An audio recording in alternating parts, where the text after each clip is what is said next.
Hi hello, నేను doctor KV Kishore Babu, senior consultant rheumatologist, Anvi hospital, Nellore. ఈ రోజు మనము కీళ్ల నొప్పుల గురించి తెలుసుకుందాం. దీన్నే సాధారణంగా ఆర్థరైటిస్ అంటాం. ఈ ఆర్థరైటిస్ అనేది ఎవరిలో వస్తుంది, ఎందులో వస్తుంది అది తెలుసుకుందాం. సో యూజువల్ గా ఆర్థరైటిస్ అనేది రెండు విధాలుగా ఉంటుందండి. ఒకటి వచ్చేసి డీజనరేటివ్ ఆర్థరైటిస్ అంటాం. ఇది వచ్చేసి వయసు పైబడిన వాళ్ళలో, ఎక్కువగా 50 ఏళ్ళు దాటిన వాళ్ళలో మోకాలు జరిగిపోవడం వల్ల వచ్చే మోకాళ్ళ నొప్పులు, తుంటి ఎముకల్లో నొప్పులు, నడుము నొప్పి, మెడ నొప్పి, ఇవన్నీ కూడా దీన్ని డీజనరేటివ్ ఆర్థరైటిస్ అంటాం.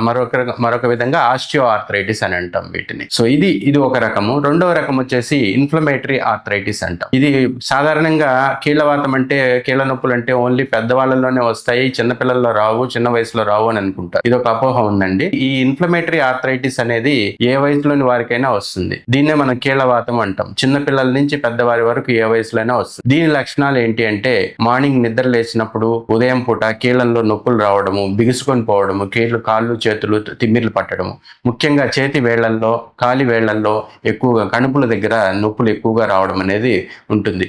దీంతో పాటుగా కొంతమందికి జ్వరం వచ్చినట్లుగా ఉండడము, తర్వాత నీరసంగా ఉండడము, నొప్పులుగా ఉండడము, ఇవన్నీ ఉంటాయండి. దీన్నే మనం ఇన్ఫ్లమేటరీ ఆర్థరైటిస్ అంటాము. ముఖ్యమైన ఇన్ఫ్లమేటరీ ఆర్థరైటిస్ జబ్బులు వచ్చేసి rheumatoid arthritis, psoriatic arthritis, spondyloarthritis, ankylosing spondylitis, gout, ఇవన్నీ కూడా ముఖ్యమైనటువంటి ఇన్ఫ్లమేటరీ ఆర్థరైటిస్. మరొకటి chikungunya arthritis, viral fever వల్ల వచ్చే చికెన్ గున్యా ఆర్థరైటిస్ కూడా దీని కింద వస్తుంది. మీకు ఈ లక్షణాలు ఉన్నట్లయితే మెరుగైన చికిత్స కోసం వెంటనే రుమటాలజిస్ట్ ని సంప్రదించండి.